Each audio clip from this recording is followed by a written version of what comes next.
Good morning student. Sunrise education academy में आपका स्वागत है। आज हम इंग्लिश के अंदर पार्ट 15 में नरेशन पढ़ेंगे। ठीक है, तो सीखना है कि ऑप्टेटिव सेंटेंस का आइडियाज़ कैसे बनाते हैं। ऑप्टेटिव सेंटेंस अगर एग्जाम में आ जाए तो उनका इनडायरेक्ट स्पीच कैसे बनाते हैं। पहले तो ऑप्टेटिव सेंटेंस होते क्या है। इच्छाबोधक वाक्य जो होते हैं वो ऑप्टेटिव सेंटेंस होते हैं। हमेशा ध्यान रखना, जो मे से सेंटेंस शुरू होते हैं वो ऑप्टेटिव सेंटेंस होंगे और पीछे एक्सक्लेमेशन मार्क होगा, ऐसा जैसे may God bless you exclamation mark, may you live long exclamation mark, ठीक है, may you die exclamation mark, may you get success exclamation mark. ये ज़्यादातर जितने भी मे से सेंटेंस शुरू होते हैं वो इच्छाबोधक वाक्य होते हैं, इसमें इच्छा अभिव्यक्त होती है। ठीक है, जैसे Ram said may God bless you, Ram ने कहा भगवान तुम्हारा भला करे, तो राम ने इच्छा की, ठीक है, भगवान तुम्हारा भला करे, ये ऑप्टेटिव सेंटेंस है। तो सैड, चूंकि राम ने कहा भगवान भला करे यानी भगवान से प्रार्थना की, तो राम प्रेड, सैड जो है प्रेड में बदल जाएगा। किस में बदल जाएगा? प्रेड में। ये ध्यान रखना आप। ठीक है, दोनों सेंटेंस को दैट से जॉइंट कर दिया। गॉड में बदल गया माइट में, गॉड में इधर आ जाएगा। ठीक है, गॉड आगे चला जाएगा। ठीक है, God might bless you, second person है तो किसी और के लिए आया होगा। यू को यू नहीं लिख सकते आप, ही लिख सकते हो, सी लिख सकते हो। तो यहाँ ऑब्जेक्टिव केस में होने के कारण ही का हमने कर दिया हिम। ज़्यादातर मे से शुरू होते हैं ये सेंटेंस और मे माइट में बदल जाता है। ठीक है, mother said to me may you live long, mummy ने कहा कि तुम लंबे समय तक जियो, तो मम्मी ने आशीर्वाद दिया। तो सेड टू किस में बदल गया? ब्लेस्ड में बदल गया। Mother blessed me, said to किस में बदल गया? Blessed me that I, you I में बदल गया। क्यों? यू जो है सेकंड पर्सन है और सेकंड पर्सन किसके अनुसार आ जाता है? ऑब्जेक्ट के अनुसार। ऑब्जेक्ट कौन है? मी, यानी ये मी के लिए आया है। Mother said to me may you live long, तो मी का हो गया आई और मे बदल गया माइट में, that I might live long. ठीक है, ये ब्लेस में क्यों बदला? क्योंकि उसमें आशीर्वाद दिया गया है।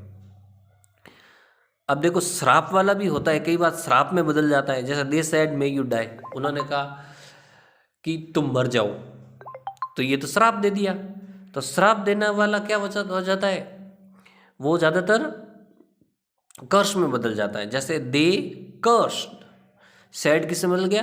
कर्स में, CURSED। कर्स का मतलब होता है श्राप देना। ठीक है, मे यू डाई, तुम मर जाओ, तो श्राप ही दिया, एक तरह से बद्दुआ दी। ठीक है, दैट यू यहाँ सेकंड पर्सन ऑब्जेक्ट के हिसाब से आया होगा। ऑब्जेक्ट यहाँ आगे वाले सेंटेंस में है नहीं, तो आप किसी में भी बदल दो, ही में बदल दिया, मे बदल गया माइट में, he might die. Wished, Manisha said to me may you get success, Manisha ने मुझसे कहा कि काश तुम्हें सफलता मिले, भगवान कर तुम्हें सफलता मिले। यानी मनीषा ने मेरे लिए क्या कि एक तरह से विश मांगी। तो मैंने ये कहा था ये सारे वाक्य इच्छाबोधक वाक्य है, तो इसमें मनीषा ने एक विश की। विश की मतलब एक इच्छा की कि ऐसा हो जाए, तो सेड टू विश्ड में बदल गया। सेड टू किस में बदल गया? विश्ड में बदल गया। मनीषा विश्ड मी, कंजक्शन आ गया दैट यू, यहाँ सेकंड पर्सन है, किसके लिए आया? ऑब्जेक्ट के लिए, मी के लिए, तो मी बदल गया आई में, माइट गेट सक्सेस, कि मुझे सफलता मिले। ठीक है, अंत में पार्ट ऑफ स्पीच में आपके बचते हैं एक्सक्लेमेटरी सेंटेंस। इनको अच्छे से समझने के लिए सबसे पहले हम एक्सक्लेमेशन वर्ड को समझते हैं कि एक्सक्लेमेशन वर्ड क्या है। वे सेंटेंस जो एक्सक्लेमेशन वर्ड से शुरू होते हैं उन्हें एक्सक्लेमेटरी सेंटेंस कहते हैं। अब एक्सक्लेमेशन वर्ड होते हैं ज़्यादातर जिनके पीछे एक्सक्लेमेशन मार्क होता है, ये वाला जो मार्क हो ना, एक्सक्लेमेशन मार्क, उन्हें बोलते हैं एक्सक्लेमेशन वर्ड्स बोलते हैं। ठीक है, और ये एक्सक्लेमेशन वर्ड्स से जो शुरू होते हैं उन्हें एक्सक्लेमेटरी सेंटेंस कहते हैं। ठीक है, जैसे hurray plus exclamation mark, ha plus exclamation mark, oh plus exclamation mark, अल्लाह plus exclamation mark, ah plus exclamation mark. तो इनके बाद जो भी सेंटेंस बनेगा वो सारा क्या होगा? एक्सक्लेमेटरी सेंटेंस होगा। तो अगर हुर्रे और हा आ जाए तो वो बदल जाएगा एक्सक्लेम्ड विथ जॉय में, क्योंकि ये हुर्रे और हा तो ये तो आनंद के लिए आते हैं। कोई भी मैच जीतता है तो हुर्रे कहता है, हा, दांत निकालना, ये आनंद के सूचक है। Exclamation with joy. O Allah, ah, O dear, ये दुख के सूचक है, इसलिए इनको बोलते हैं एक्सक्लेमेशन एक्सक्लेम्ड विथ सैडनेस। ठीक है। ब्रेवो बहादुरी का सूचक है, तो ये बदल जाता है exclaim with approval, exclaim with approval. ये आगे मैं एक्सलेम विथ क्यों लिख रहा हूँ, क्योंकि इनडायरेक्ट स्पीच में ये वर्ड जो एक्सक्लेमेशन वर्ड है ये इनमें बदल जाएंगे, exclaim with approval, exclaim with sadness, exclaim with Joy, ठीक है। स्टप टट टट टस, ये एक्सलेम विथ कंटेम्प्ट है, एक्सलेम विथ कंटेम्प्ट, ठीक है। घृणा के लिए आते हैं, जब कोई व्यक्ति किसी से घृणा करता है तो ये ज़्यादातर ये वर्ड यूज करता है, टट टट टस ऐसे। स्टप ये घृणा के लिए बोले जाते हैं। और खुश होता है तो बोलता है हुर्रे, हा हा हा। दुखी होता है तो बोलता है ओ अल्लाह, आ ओ डियर। और किसी को बहादुर कहना है तो बोलता है ब्रेवो। हम हेम हम। किसी को कोई डाउट हो तो वो ज़्यादातर ऐसे बोलता है हम, ठीक है। तो एक्सलेम विद डाउट। जब किसी को सरप्राइज होता है, एक्सलेम विद सरप्राइज, तो वह बोलता है माय गॉड, माय गुडनेस, ठीक है। तो सरप्राइज के लिए ये दो शब्द होते हैं, और ये दो शब्द इनडायरेक्ट स्पीच में इनमें बदल जाएंगे। हेलो बदल जाएगा एक्सलेम विद ग्रीट में, फॉर गुडनेस सेक बदल जाएगा एक्सलेम विद एंगर में। कंजक्शन इसमें दैट लगेगा, ठीक है। जैसे Ram said Allah I am ruined, Ram ने कहा मैं लुट गया, ठीक है। तो अल्लाह कहा, अल्लाह किसके लिए आता है, दुख के लिए आता है, तो राम एक्सलेम विथ सोरो। अल्लाह, ये अल्लाह जो है वो किस में बदल जाएगा, मैंने आपको पहले ही बताया था कि अल्लाह जो है वो बदलेगा एक्सलेम विथ सैडनेस। तो देखो राम एक्सलेम विथ सोरो, सोरो बोलो या सैडनेस बोलो एक ही बात है। यहाँ पे सैडनेस भी लिख सकते हो आप, ठीक है, एक ही बात है।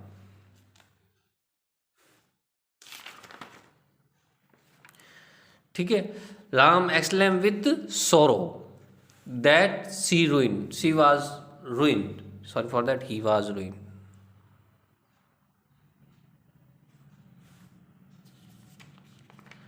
तो राम ने क्या कहा कि अल्लाह आई एम रुइन, मैं लुट गया, तो हो जाएगा Ram exclaim with sorrow that he was ruin, is are am was were में बदल जाएगा, ठीक है। Mohan said to me hurray we won that match, तो हो जाएगा Mohan exclaimed me with joy, कि हुर्रे, हुर्रे के लिए होता है exclaim with joy, exclaim with joy. दुख के लिए होता है एक्सलेम विथ सोरो या एक्सलेम विथ सैडनेस, ठीक है। और सुख के लिए होता है एक्सलेम विथ जॉय, ठीक है। तो हुर्रे यहाँ सुख के लिए आया है, तो ये मैंने बताया था आपको, देखो कि हुर्रे जो है एक्सलेम विथ जॉय में बदल जाएगा, ठीक है। तो Mohan exclaim with joy that we they में बदल जाएगा, क्योंकि फर्स्ट पर्सन है, फर्स्ट पर्सन किसके अनुसार बदलता है, फर्स्ट पर्सन बदलता है आपके सब्जेक्ट के हिसाब से, मोहन के हिसाब से। मोहन सिंगुलर है और यहाँ वी बहुवचन है, तो मोहन का हो जाएगा ही और ही का बहुवचन हो जाएगा दे, ठीक है। क्योंकि यहाँ मोहन एक वचन है और वी यहाँ बहुवचन है, इसलिए यहाँ दे हो जाएगा, या they past simple tense past perfect tense में बदल जाएगा, they had won that match, ठीक है। Ram said bravo you win this race, तो ब्रेवो के मैंने बताया था एक्सलेम विथ अप्रूवल में बदलता है, किससे बदलता है, ये देखो ब्रेवो एक्सलेम विथ अप्रूवल, तो मैंने इसको बदल दिया Ram exclaim with approval that he won that race.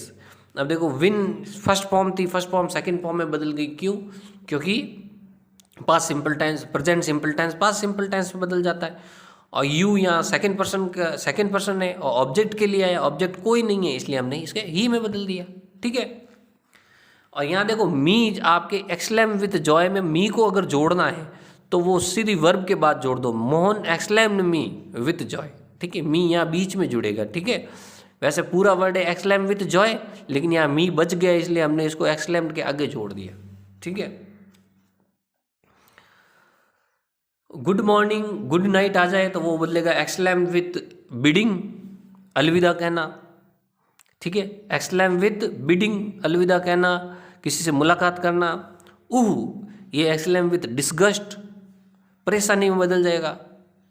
ज़्यादातर परेशानी के लिए होता है, ठीक है। परेशान करने वाले को डिस्गस्ट बोलते हैं। Well done exclaim with praise में बदल जाएगा। किससे बदलेगा? एक्सलेम विथ प्रेज में।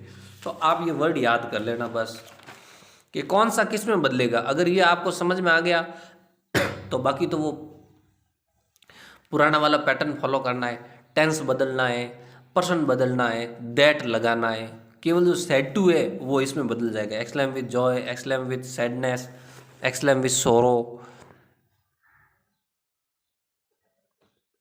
ठीक है, ये इसमें बदल जाएगा। ये आपको ध्यान रखना है। इसी के साथ आपके नरेशन होते हैं समाप्त, ठीक है। अब हम थोड़ा पोइम, रिस्क वाली एक पोइम पढ़ते हैं, ठीक है। ये बेटा थोड़ा ये ध्यान रखना, ये एक्सलेम विथ सोरो में रहेगा, ठीक है, सैडनेस में नहीं रहेगा। सैडनेस मत लिखना, ठीक है, एक्सलेम विथ सोरो। और इधर पे भी ये जब हम वाक्य बनाएंगे राम एक्सलेम विथ सोरो रहेगा, सैडनेस नहीं रहेगा, ठीक है। सैडनेस आप काट देना, ठीक है।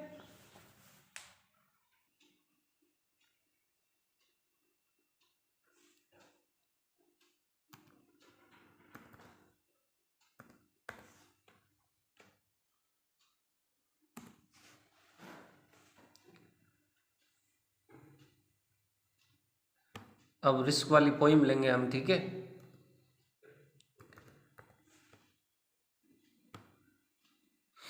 तो देखते हैं रिस्क वाली पोइम क्या है, इसके बारे में भी।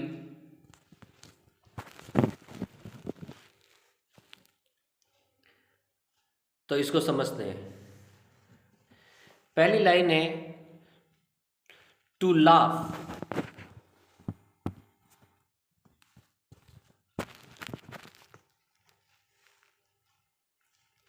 एक मिनट फटाफट सेट कर देता हूँ उसको।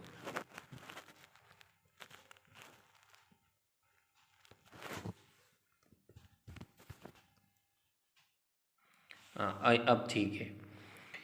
To laugh is to risk appearing the fool, इसका मतलब है हंसना जो है वह एक तरह का जोखिम है, क्योंकि इससे आदमी जो है मूर्ख प्रतीत होता है। क्या प्रतीत होता है? मूर्ख। ये कविता बेटा जेनेट रैंड द्वारा लिखी गई है, आपके कोर्स में है। गोल्डन रे की आपकी जो किताब है ना, आपके कोर्स में 2 किताबें हैं, एक है गोल्डन रे और दूसरी है रिजोल्यूशन। तो गोल्डन रे में 4-5 पोइम है। उसकी पहली पोइम है रिस्क, दूसरी पोइम लोटस है, तीसरी पोइम है आपके LG return on the made dog पे है, और चौथी पोइम आपके है माई गुड राइट हैंड। तो ये 3-4 पोइम है, तो हम पहली पोइम पढ़ रहे हैं, ठीक है। तो रिस्क का मतलब है, ये पोइम है जेनेट रैंड द्वारा लिखी गई कि जोखिम, कि जिंदगी में जोखिम के क्या मायने हैं। To laugh is to risk appearing the fool, हंसना जोखिम है क्योंकि इससे आदमी मूर्ख प्रतीत होता है। To weep is the risk being called sentimental, रोना भी रिस्क है क्योंकि इससे व्यक्ति जो है भावुक प्रतीत होता है। To risk out, to reach out another is to risk involvement, किसी दूसरे व्यक्ति के साथ पास जाना, उसकी मदद करना, ये भी एक तरह की जोखिम है, क्योंकि इससे सामने वाला ये सोचता है कि जरूर कुछ न कुछ इसको वो कुछ देगा, रुपए पैसे देगा, या ये उसका कोई स्वार्थ है इसलिए वो उसकी मदद कर रहा है। इन्वॉल्वमेंट का मतलब है स्वार्थ या सम्मिलन, जरूर वो उसके साथ शामिल है या उसका कोई स्वार्थ है इसलिए वो उसके पास जा रहा है, उसकी मदद कर रहा है। To reach out of another, to expose feeling is to risk showing your true self, अगर आप अपनी भावनाएं किसी के सामने प्रकट करते हो तो भी ये एक जोखिम है, क्योंकि इससे आप क्या करोगे, अपनी सच्चाई को सामने वाले को बता दोगे, ठीक है।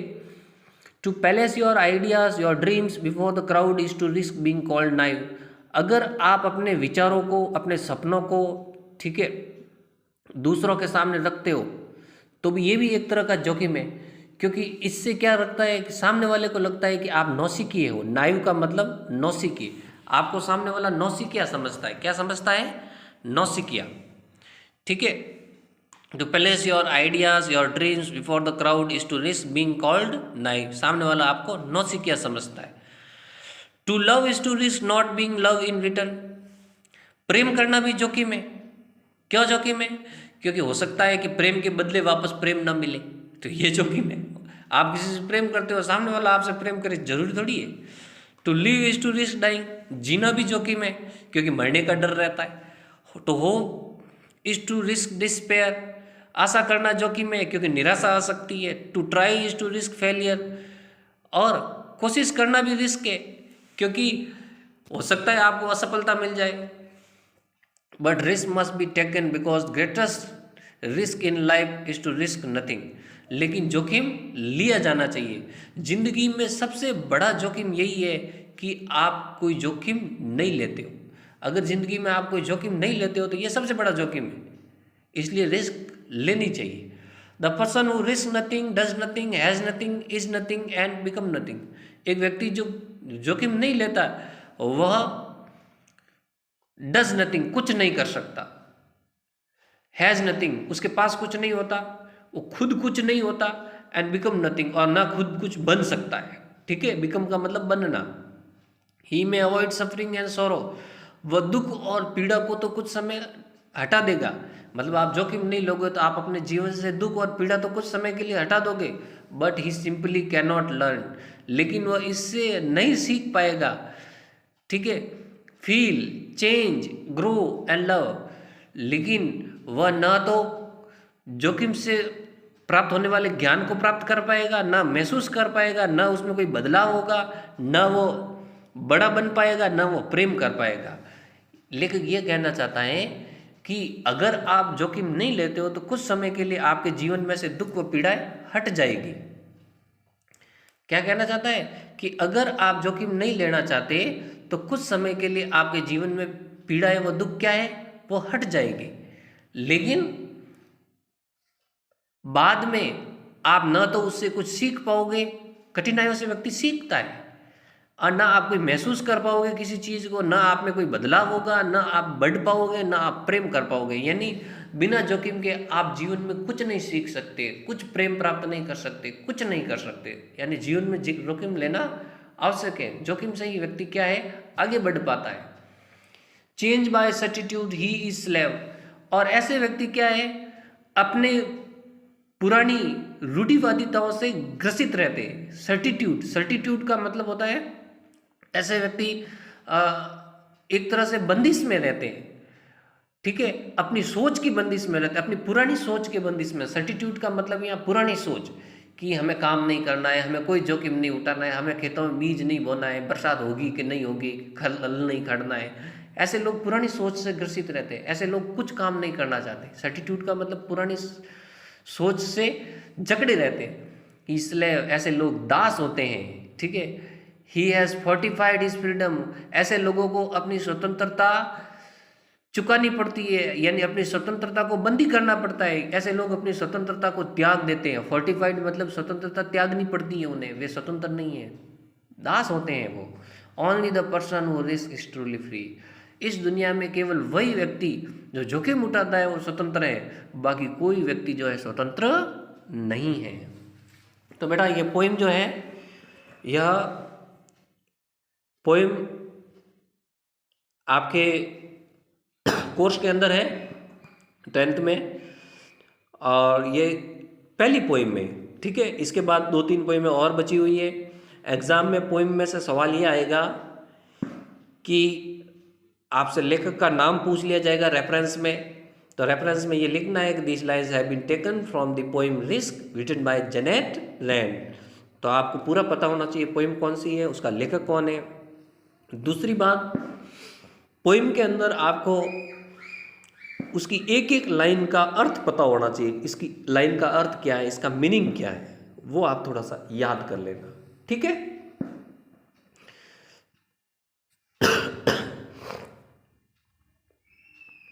दूसरे क्वेश्चन आंसर यही बनते हैं कि व्यक्ति को जोखिम क्यों लेना चाहिए। Why should a person take risk, because if a person do not take risk he can not achieve his goal, वो अपने लक्ष्य को प्राप्त नहीं कर सकता। He can not do anything, वो कुछ नहीं कर सकता। He can not become anything, वो कुछ बन नहीं सकता। ये ऐसे पर्सन इसके अंदर बनेंगे कि जोखिम क्यों लेना चाहिए। और कौन सा व्यक्ति स्वतंत्र है, a person who take risk is truly free, एक व्यक्ति जो रिस्क लेता है वो फ्री है, बाकी कोई फ्री नहीं है। ठीक है, ओके।